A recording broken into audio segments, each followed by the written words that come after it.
Não importa muito se você gosta ou não do Pelé, pois independentemente da nossa opinião sobre ele, ele foi o brasileiro mais importante da história. E também pouco importam as discussões que durarão por toda a eternidade a respeito se ele continuará sendo considerado o maior jogador de futebol de todos os tempos. Essa discussão é insignificante, pois ele é e continuará sendo o maior nome da história do futebol, e não é só pelo fato dele ter jogado bem futebol. Por exemplo, ele é a única pessoa da história a parar uma guerra para que as pessoas assistissem a um jogo de futebol amistoso, ou seja, para assistir uma pelada. Ele praticamente inventou o futebol nos Estados Unidos quando já em fim de carreira foi jogar lá. O futebol é o que é hoje, uma forma cultural global, graças a ele. A camisa 10 só é camisa 10 por causa dele. Ao contrário de todos os atletas que por vezes são comparados a ele é o único que é a marca de um país, o nosso Brasil. Muitos em vida só sabiam do Brasil por causa do Pelé. Isso não aconteceu com nenhum outro grande jogador de futebol. Todos que vira e mexe são comparados a Pelé são ou foram excelentes, mas nenhum deles será capaz desses feitos que comentei há pouco. É por isso que ele é o maior de todos os tempos. Está para além do futebol, dos mais de 1000 gols marcados e das 3 Copas que ele conquistou. Eu sei que você pode até considerá-lo o pior pai do mundo por ter demorado para reconhecer uma filha, coisa que também fiquei incomodado, mas confesso que não conheço todos os detalhes das partes envolvidas, mas entendo que mesmo que ele estivesse 100% errado nessa situação, ele permanece sendo o maior brasileiro da história. Afinal, foi ele quem nos colocou na história. Mas apesar dessa importância para o nosso país, o Pelé nos deixou uma espécie de maldição. Em algum lugar no passado, ele falou algo mais ou menos assim: o brasileiro não está preparado para votar, ou o brasileiro não sabe votar. Alguma coisa parecida com isso. É sobre essa maldição que vamos tratar no vídeo de hoje. Será que não sabemos votar mesmo? Antes de seguirmos adiante, não se esqueça de deixar o seu joinha se estiver gostando de nossos vídeos, inscreva-se no canal e ative o sininho das notificações para receber nossos vídeos quando são lançados. Bom, quando Pelé afirmou que não sabíamos votar, foi escorraçado por muita gente, inclusive por mim.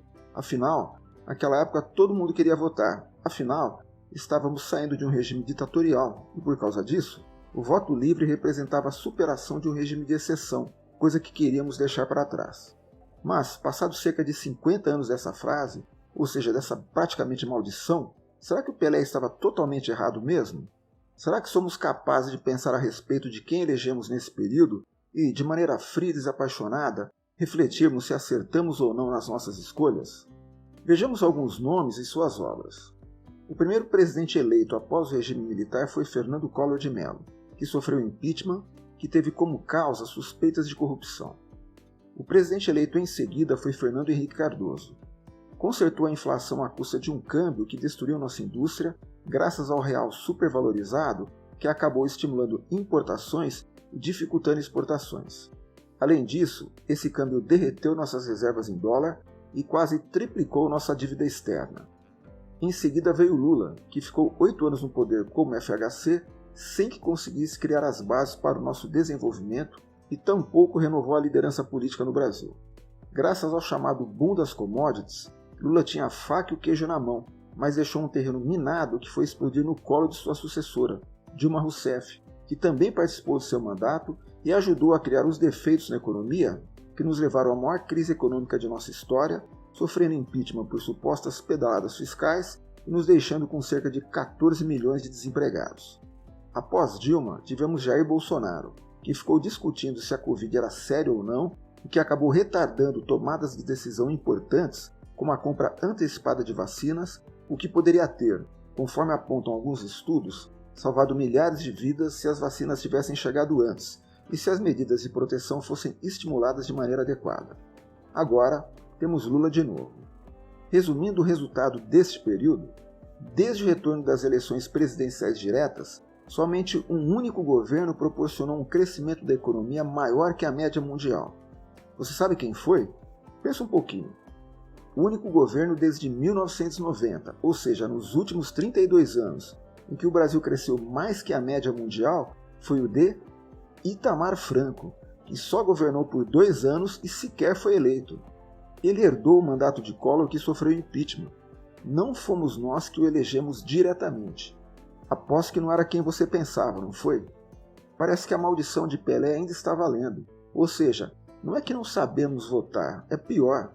Nós temos o dom de votar nos piores. Gente que não está nem aí para o que acontece no longo nem no curto prazo. Você concorda com isso? Deixo abaixo na descrição do vídeo os links das notícias que sustentam as informações que comentei há pouco. De qualquer forma, ainda que eu escolha mal, eu prefiro escolher do que deixar que outros façam isso por mim. Mas me diz aí, você concorda que Pelé foi o maior brasileiro da história?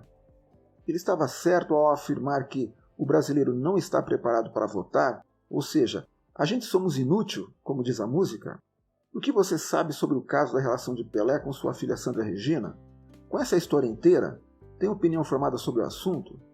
O que me fala dos vereadores, deputados, senadores e governadores que elegemos nesses 50 anos? Deixe suas respostas nos comentários e nos ajude a divulgar o canal compartilhando o vídeo com seus colegas. Grande abraço e até a próxima!